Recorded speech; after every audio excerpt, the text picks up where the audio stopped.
nggak sih? Kalian merasa kalau hidup kalian itu cuma sekumpulan angka? Like, share, komen. Dan kalau angka itu nggak naik, rasanya diri kalian itu nggak punya harga diri sama sekali. Namaku Kea. Umurku 18 tahun. Dan bagi 50.000 orang yang mengikuti aku di media sosial, hidupku adalah sebuah mimpi yang jadi nyata. Mereka mengenalku sebagai gadis dengan clean girl aesthetic. Pagi yang selalu diawali dengan matcha latte di cafe estetik, siang dengan outfit yang warnanya selalu serasi, dan malam-malam yang penuh dengan sorot lampu pesta. Tapi malam ini, di balik pintu kamar mandi yang terkunci rapat ini, realitanya berbanding terbalik 180 derajat. Tepat 10 menit yang lalu, dunia yang kubangun dengan susah payah itu runtuh. Hanya lewat satu notifikasi WhatsApp. Aku baru saja diputusin oleh cowok yang selama ini mengisi hampir setiap sudut feed fotoku. Alasannya, katanya, aku terlalu sibuk mencari sudut foto terbaik, sampai aku lupa gimana caranya jadi manusia biasa saat bersamanya. Dia bilang, dia merasa sedang memacari sebuah akun, bukan seorang perempuan. Sakit? Jelas. Rasanya seperti ada yang meremas jantungku sampai sesak. Tapi tahu apa yang jauh lebih menakutkan dari sekadar patah hati?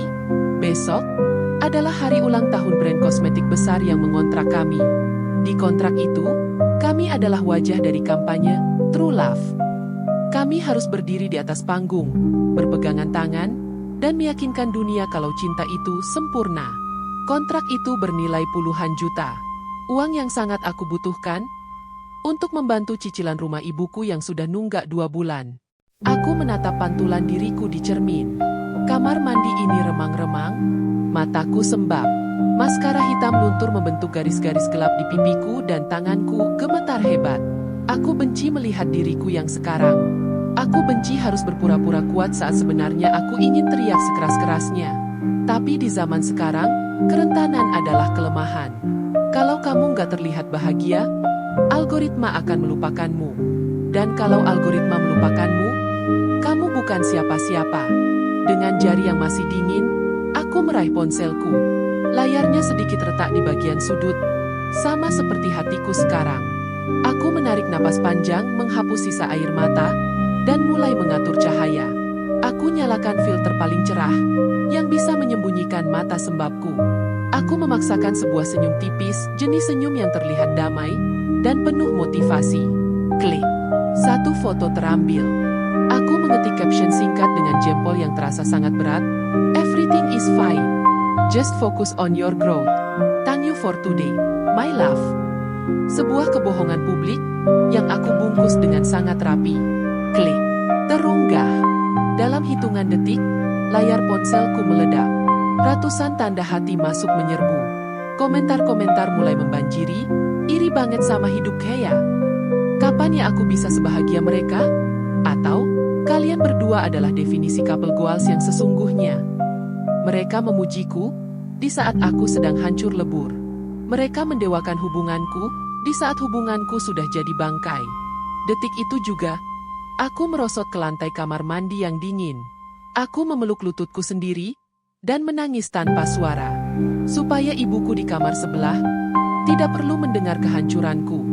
Ponselku terus bergetar, memberikan notifikasi kebahagiaan palsu yang rasanya seperti ejekan di telingaku. Aku nggak pernah menyangka kalau malam ini adalah awal dari kehancuranku yang paling dalam. Dan aku sama sekali nggak tahu kalau di sebuah bengkel tua yang jaraknya cuma beberapa blok dari sini, ada seorang cowok bernama Arlan yang sedang duduk di atas motor tua menatap layar ponselnya dengan dahi berkerut. Arlan bukan followerku. Dia hanya orang asing yang pernah gak sengaja melihatku menangis di halte minggu lalu. Meski 1 jam kemudian, aku mengunggah foto tertawa di tempat yang sama. Dan malam ini, saat melihat postingan terbaruku, Arlan hanya mendesah pelan. Dia satu-satunya orang di dunia ini yang tahu kalau senyum di foto itu adalah senyum paling menyakitkan yang pernah dia lihat sepanjang hidupnya. Pagi menyapa dengan kejam. Cahaya matahari yang masuk lewat celah jendela kamarku rasanya seperti tamparan. Aku punya waktu 2 jam sebelum acara itu dimulai. 2 jam untuk mengubah wajah hancur ini menjadi wajah gadis paling bahagia di kota ini. Ibu mengetuk pintu. Suaranya terdengar cemas dari balik kayu. Kea, sarapan dulu. Nak, kamu pucat sekali. Aku hanya bisa menjawab dengan gumaman kecil. Aku nggak bisa bilang ke ibu. Kalau kontrak hari ini adalah satu-satunya harapan kita untuk tetap punya tempat tinggal. Aku nggak bisa bilang kalau pangeran yang dia puji-puji itu baru saja membuangku seperti sampah semalam. Aku memoles wajahku. 1 lapis foundation, 2 lapis concealer. Aku mencoba mengubur mata sembabku di balik kimia kosmetik. Aku memakai gaun merah muda itu. Gaun yang seharusnya menjadi saksi bisu kemesraan kami di atas panggung nanti. Aku menyetir sendiri. Tanganku gemetar memegang kemudi. Di sampingku, ada kursi kosong yang seharusnya diisi oleh dia. Aku mencoba meneleponnya sekali, 2 kali, 10 kali. Hasilnya, nihil. Dia benar-benar menghilang. Dia membiarkanku berjalan menuju kehancuranku sendirian. Tepat saat aku melewati jalanan sepi di dekat area industri, hal yang paling buruk terjadi. Asap. Mobilku terbatuk-batuk. Suara mesinnya terdengar seperti rintihan, lalu tiba-tiba hening. Mobil itu mati total tepat di tengah jalanan yang gersang. Aku memukul setir dengan frustrasi. "Nggak sekarang kumohon, nggak sekarang," teriakku. Air mata yang sejak tadi kutahan akhirnya tumpah juga, merusak semua kerja keras riasanku. Aku keluar dari mobil dengan gaun mahal dan sepatu hak tinggi yang menyiksa. Di sekelilingku hanya ada deretan bangunan tua dan aroma oli yang menyengat. Aku berdiri di sana, di bawah terik matahari merasa sangat kecil. Sangat tidak berdaya. Sampai akhirnya, aku mendengar suara langkah kaki. Suara sepatu bot yang berat beradu dengan kerikil jalanan. Aku menoleh. Seorang cowok keluar dari sebuah bengkel kusam di pojok jalan. Dia memakai kaos hitam yang kotor terkena noda oli. Tangannya memegang kunci Inggris. Dia tidak membawa ponsel, tidak ada kamera, tidak ada filter. Dia menatapku. Bukan dengan tatapan kagum seperti orang-orang di Instagram. Dia menatapku dengan cara yang berbeda. Seolah-olah dia bisa melihat menembus gaun mahalku, menembus make up tebal ini, dan langsung membaca luka di mataku. Dia berhenti tepat di depanku. Namanya Arlan. Aku tahu itu dari tag nama kecil di bajunya yang sudah pudar. Mobilnya nggak akan jalan cuma dengan ditangisi, ucapnya datar. Suaranya rendah, tenang, dan entah kenapa terasa lebih nyata dari semua kata-kata manis yang pernah kudengar selama ini. Aku ingin marah. Aku ingin membentaknya karena dia berani bicara begitu padaku. Tapi saat aku menatap matanya, pertahananku runtuh. Aku hanya bisa berdiri mematung, dengan air mata yang terus mengalir di depan seorang asing yang sama sekali tidak peduli berapa jumlah followerku. Detik itu, untuk pertama kalinya setelah sekian lama, aku merasa tidak perlu bersembunyi di balik layar ponsel. Aku terdiam. Hanya ada suara angin yang berhembus pelan, membawa bau bensin dan karat yang tajam ke indera penciumanku. Aku, Kea, gadis yang biasanya punya sejuta kata untuk kolom caption, tiba-tiba kehilangan lidahku sendiri. Arlan tidak menunggu jawabanku. Dia berjalan melewati aku begitu saja, mendekati kap mobilku yang masih mengepulkan asap tipis. Dengan gerakan tenang, dia membukanya. Tangannya yang kotor dan kasar itu bergerak lincah di antara kabel-kabel mesin. Aku memperhatikannya. Ada sesuatu yang aneh. Dia bekerja tanpa terburu-buru. Tidak ada kesan ingin pamer. Dia hanya ada di sana. Benar-benar hadir di momen itu. Sangat berbeda dengan duniaku, di mana setiap gerakan harus dihitung demi sudut kamera yang bagus. "Lu bisa benerin ini?" tanyaku. Suaraku serak karena habis menangis. Dia tidak menoleh. "Tergantung. Lu mau benerin mesinnya? Atau mau nunggu bantuan yang gak akan datang?" Kalimat itu, rasanya bukan cuma soal mobil. Rasanya seperti dia sedang menyentil hidupku yang sekarang sedang diambang kehancuran. Aku melirik jam di pergelangan tanganku. 30 menit lagi acara dimulai. Dan pacarku atau mantan pacarku itu masih tidak bisa dihubungi. Aku menyerah. Aku duduk di atas ban bekas yang tergeletak di depan bengkelnya. Masa bodoh dengan gaun mahalku yang mulai kotor. Masa bodoh dengan citra clean girl yang kubangun selama bertahun-tahun. Gue ada acara besar, bisikku, lebih kepada diriku sendiri. Gue harus kelihatan sempurna di sana. Kalau gue telat, atau kalau gue nggak bareng dia, semuanya berakhir. Arlan berhenti sejenak. Dia mengelap tangannya yang hitam dengan kain kumal, lalu berbalik menatapku. Dia menyandarkan tubuhnya di badan mobil. Semuanya berakhir. Dia mengulang kalimatku dengan nada bertanya. Maksud lu, angka-angka di akun lu itu akan berhenti jalan? Atau dunia bakal berhenti berputar? Aku mendongak, menatapnya tajam. Lu nggak ngerti. Ini soal kontrak, soal uang, soal gimana orang-orang lihat gue. Arlan tersenyum, tapi bukan senyum mengejek. Itu senyum yang kasihan. Gue lihat postingan lu semalam, katanya tiba-tiba. Jantungku rasanya berhenti berdetak. Lu follow gue? Dia menggeleng. Enggak. Postingan lu lewat di pencarian karena lokasi bengkel ini dekat rumah lu. Lu nulis kalau semuanya baik-baik saja, tapi di foto itu. Dia menjeda kalimatnya, menatap lurus ke mataku. Mata lu nggak bisa bohong. Mata lu teriak kalau lu lagi hancur. Aku terpaku. Puluhan ribu orang berkomentar memujiku. Tapi hanya cowok asing di bengkel kotor ini yang bisa melihat apa yang sebenarnya kurasakan. Di dunia gue, Arlan melanjutkan sambil kembali berkutat dengan mesin. Sesuatu yang rusak itu diperbaiki, bukan ditutupin pakai cat baru supaya kelihatan bagus dari luar. Karena kalau dalamnya keropos, suatu saat dia bakal meledak. Sama kayak mobil ini, sama kayak lu. Aku terdiam 1000 bahasa. Kata-katanya lebih panas dari matahari siang ini. Di sela-sela suara denting kunci Inggris dan mesin yang panas, aku mulai menyadari sesuatu. Selama ini aku sibuk memoles cat di hidupku. Sampai aku lupa kalau mesin di dalamnya sudah lama mati. Arlan berhasil. Mesin mobilku kembali menderu, meski suaranya tak lagi halus. Aku memacu kendaraan itu seperti orang gila menuju pusat kota. Pikiranku kalut. Kata-kata Arlan tentang mesin yang keropos terus bergema di kepalaku, tapi aku mencoba menulikan telinga. Aku harus profesional. Aku harus selamat. Aku sampai di gedung itu. Megah, berkilau, dan penuh dengan manusia-manusia yang siap dengan kamera di tangan mereka. Begitu pintu mobilku buka, kilatan lampu flash langsung menyerbu. Aku menarik napas dalam-dalam, mengunci otot wajahku, dan seketika topeng itu kembali terpasang. Aku tersenyum lebar. Sangat lebar, seolah-olah hatiku tidak baru saja dicabik-cabik semalam. Di backstage, manajerku sudah mondar-mandi dengan wajah pucat. Iya. Mana pacar kamu? Acara mulai 5 menit lagi. Aku hanya terdiam, pura-pura sibuk membetulkan riasan.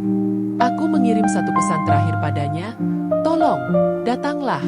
Setelah ini kita selesai. Tapi tolong jangan buat aku hancur di depan semua orang. Checklist 1. Dia mematikan ponselnya. MC mulai memanggil nama kami. Dan inilah pasangan paling inspiratif tahun ini.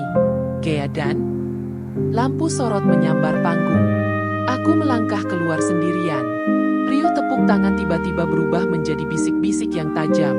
Aku berdiri di tengah panggung yang luas itu, di bawah cahaya yang begitu terang hingga menyakitkan mata. Aku memegang mikrofon dengan tangan yang basah oleh keringat dingin. Halo semuanya.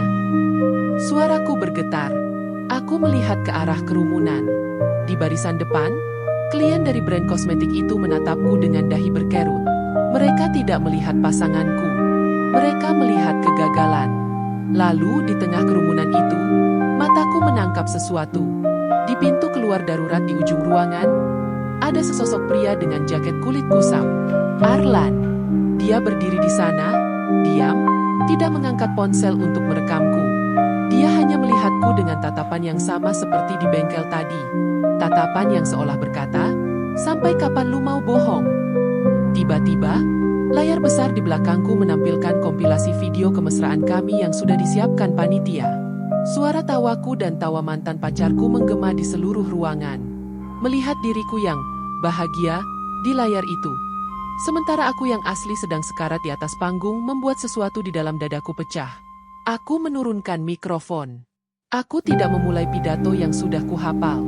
Dia nggak datang, ucapku lirih, tapi karena mikrofon masih menyala, suaraku terdengar ke seluruh penjuru ruangan. Hening, benar-benar hening. Kami sudah putus semalam, lanjutku. Air mata mulai menjebol pertahananku. Kali ini, Aku tidak peduli pada maskara yang luntur. Aku tidak peduli pada kontrak puluhan juta itu. Dan sejujurnya, aku nggak sebahagia yang kalian lihat di foto-fotoku. Bisikan di ruangan itu berubah menjadi riuh yang kacau. Manajerku memberi isyarat dari pinggir panggung untuk berhenti, tapi aku tidak bisa. Aku menatap lurus ke arah Arlan yang masih berdiri di sana.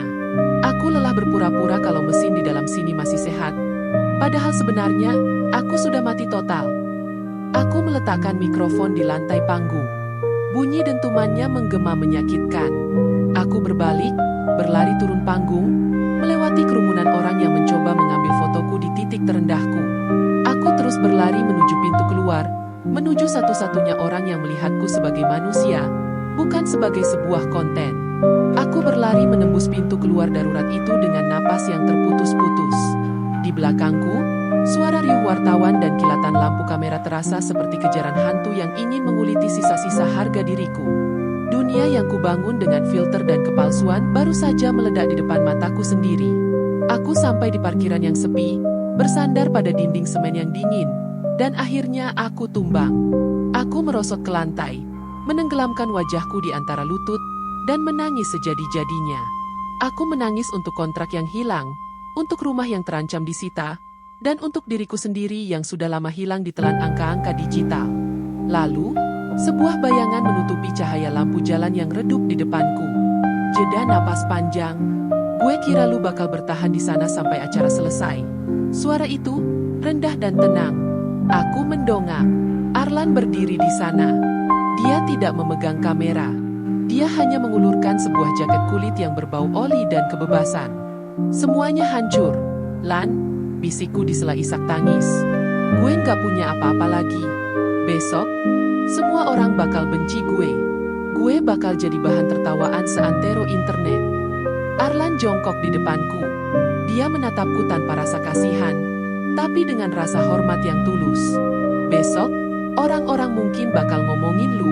Tapi malam ini, untuk pertama kalinya setelah sekian lama, lu akhirnya jujur sama diri lu sendiri. Dan itu, jauh lebih berharga daripada sejuta likes yang lu dapetin selama ini. Dia mengajakku naik ke motor tuanya. Kami pergi meninggalkan gedung megah itu, meninggalkan kebisingan kota, menuju sebuah bukit kecil di pinggiran kota yang menghadap ke arah lampu-lampu jalanan yang berkelap-kelip. Di sana, kami duduk di atas kap motor yang masih hangat. Langit malam itu bersih, tanpa filter, tanpa editan. Hanya ada bintang-bintang yang bersinar apa adanya. Lu tahu kenapa gue suka mesin tua?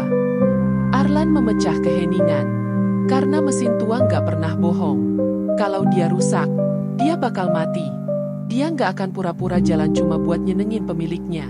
Manusia seharusnya belajar dari itu. Aku menoleh padanya. Tapi gimana cara gue mulai lagi? Gue nggak tahu cara jadi gaya yang biasa. Gue takut, Lan. Arlan mengambil ponselku dari tanganku. Dia menatap layar yang masih terus memunculkan notifikasi kebencian dan hujatan dari orang-orang yang merasa tertipu. Tanpa ragu, dia mematikan ponsel itu, lalu memberikannya kembali padaku.